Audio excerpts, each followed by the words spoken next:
गांधी जी ने इतना कुछ किया, आजाद भारत के लिए इतना कुछ किया, लेकिन उसके बावजूद भी लोग कहीं ना कहीं कुछ लोग हैं जो आज भी गांधी जी की आलोचना करते हैं। तो इसी बात पे मैं आपको एक बात बता दूं कि आलोचना के ना अलग अलग रीजन है सबके। कुछ लोगों का मानना है कि जो भारत विभाजन हुआ वो नहीं होना चाहिए, इसमें गांधी जी को वो दोषी मानते। पर क्या आपको सच में लगता है कि सिर्फ गांधी जी के हाथ में ये था? 1906 में जब मुस्लिम लीग बनी थी, वो शुरू में नहीं चाहती थी अलग भारत बनाने की, लेकिन कहीं ना कहीं समय के साथ मोहम्मद अली जिन्ना को भी एक अलग देश में एक अलग प्रधानमंत्री बनने की चाहत आती है। और अंग्रेजों की शुरू से फिलॉसफी थी फूट डालो और राज करो। तो अंग्रेजों ने जाते जाते भी वही किया।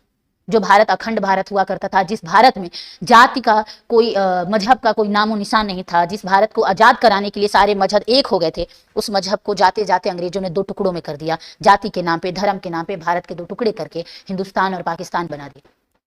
तो इसमें सिर्फ गांधी जी की हम बातें नहीं कह सकते कि सिर्फ गांधी जी की वजह से ये सब कुछ हुआ। ये जो लोग आलोचनाएं करते हैं कहीं ना कहीं गलत है। अगर आपसे कोई बोल दिया, आप अपने कॉलेज के, अपनी क्लासरूम के जल्दी मॉनिटर नहीं बन पाते, आपकी गली में अगर किसी से लड़ाई हो जाए तो आप वहां पे 4 लोगों को समझा नहीं पाते हैं, तो सोच के देखिए जिस गुलाम भारत में अंग्रेजी शासन रहा, जिसमें क्रूरता इतनी थी, कर इतना था, बोलने की आजादी नहीं थी, उस भारत में गांधी जी ने, उस भारत में गांधी जी अंग्रेजों के खिलाफ हुए। उस भारत में अगर उन्होंने अंग्रेजों को कह सकते पसीने छुड़वा दिए थे, उस भारत में गांधी जी की बातें विरोध करते हैं, उनकी आलोचना करते हैं।